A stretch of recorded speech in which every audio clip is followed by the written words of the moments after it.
En 2024, il plante 62 buts en 63 matchs, déjà parmi les meilleures performances de l'histoire sur une année. Trophée Gerd Müller en 2025, vainqueur du Guldbolden en 2024, meilleur buteur et meilleur joueur de la Liga NOS en 2025 et 2026. Viktor Gyökeres est l'un des attaquants les plus redoutables au monde actuellement. Il est un joueur capable de te faire gagner un match grâce à ses réalisations et aussi c'est un attaquant sur à défendre. Cependant, Viktor Gyökeres est souvent résumé à son physique et à ses buts. De plus, depuis son transfert à Arsenal, les choses ne se passent pas comme prévu, ou du moins comme nous l'espérons nous fans de football. Pour cela, aujourd'hui on va analyser ensemble qui est vraiment Gyökeres, son rôle, son impact, pourquoi il est l'un des 9 les plus difficiles à défendre en Europe et sa première saison à Arsenal.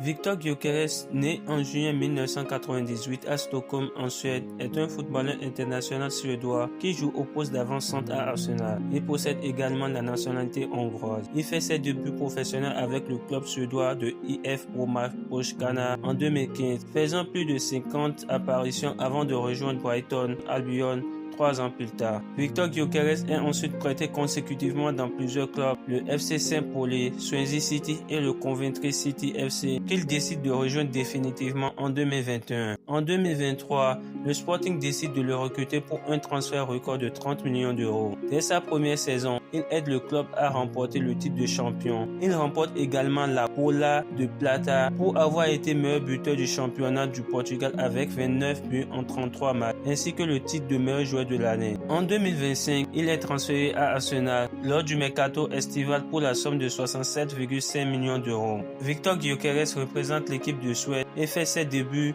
en équipe nationale en 2019. Il célèbre ses buts en rendant hommage à Hannibal Lecter, assassin de fiction, et mime le masque du cannibale joué par Anthony Hopkins au cinéma. Il, en parlant de Hannibal Lecter, mange les gens et Viktor détruit les défenses, explique l'un de ses anciens coéquipiers à Coventry City. Une autre hypothèse est la légende mise par Gyökeres sur son compte Instagram en référence à une phrase de Bane, l'antagoniste masqué de Batman. Personne ne s'en souciait jusqu'à ce que je mette le masque. Viktor Gyökeres, c'est un profil très clair et très difficile à défendre. Déjà physiquement, c'est un avant-centre grand, puissant, rapide sur les premiers mètres. Il fait plus d'1,80 m, il va vite et surtout il attaque l'espace en permanence. C'est aussi son physique imposant et sa vitesse impressionnante pour son gabarit qui fait de lui un attaquant redoutable et il est mobile. Il est aussi capable de jouer tôt au jeu, capable d'attaquer la profondeur, capable d'étirer une ligne défensive seule. Sa puissance, c'est un objectif précis, gagner du temps et de l'espace pour les autres, gagner des duels, fisser les défenses, fisser les centraux, créer des décalages latéraux. Ce n'est pas un joueur qui brille isolé, mais c'est un joueur qui désorganise. Il ne reste jamais fissé entre les centraux. Il décroche, il attaque les couloirs, il fait des appels diagonaux. Un journaliste le décrit en 2024, je cite, « Dès qu'il a une petite marge de manœuvre, il frappe fort. Il est puissant et infatigable dans le pressing vers l'avant. Il ne faut pas lui laisser une demi-occasion. »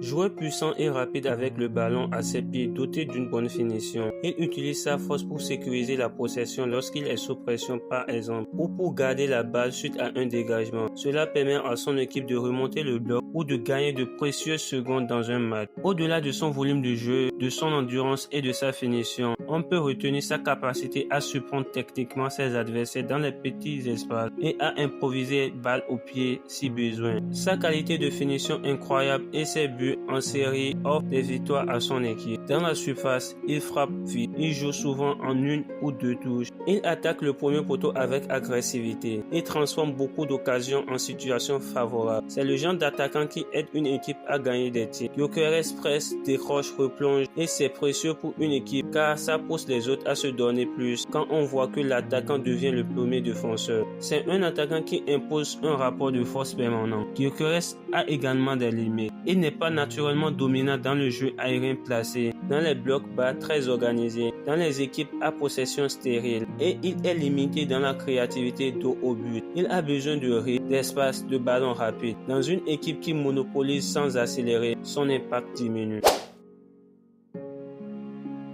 Avec Arsenal, sa saison n'est pas aussi impressionnante sur presque tous les plans. Personnellement, je pensais qu'Arsenal a enfin trouvé le finisseur qui lui restait pour gagner les titres qui les fuyaient depuis tant d'années. Sur le plan comptable, c'est 10 buts en 29 matchs cette saison au moment où je fais cette vidéo fin janvier, dont 5 buts en 21 matchs en Première Ligue, loin des débuts qu'on espérait nous fans de foot. De plus, il commence peu à peu à être devancé dans la hiérarchie par Gabriel Jesus qui vient juste d'une longue blessure. Et son temps de jeu risque de se réduire si Arsenal récupère tous ses joueurs blessés. Est-ce que c'est dû à la pression ou bien c'est parce que c'est sa première saison au plus haut niveau dans un club des 5 grands championnats? D'autres vont peut-être dire qu'il a eu à jouer à Brighton en Première Ligue, mais en ce moment, il n'a pas fait une saison complète et n'a pas autant joué de matchs. Mais s'il continue sur cette lancée, il sera élu le flop d'Arsenal à la fin de la saison. Il faut qu'il élève son niveau pour qu'on ne le considère pas comme un attaquant qui n'a jamais su répondre aux exigences du haut niveau. Gyökeres est un attaquant qui fait gagner des titres grâce à ses performances. Il est puissant et important dans une équipe qui joue plus en transition. C'est un attaquant utile, constant et pénible à défendre. Dans le football actuel, ce type de profil est une valeur sûre. Mais depuis son transfert à Arsenal et son début de saison pas aussi impressionnant, j'espère qu'il pourra remonter la pente et confirmer les espoirs placés en lui. S'il n'arrive pas, la question que beaucoup d'amateurs de football vont se poser est la suivante. Est-il un attaquant parfait pour le haut niveau? Donne ton avis en commentaire et je me ferai un plaisir de le lire. Si la vidéo t'a plu, lâche un pouce bleu, laisse ton commentaire et abonne-toi et on se dit à la prochaine pour de nouvelles vidéos sur le foot.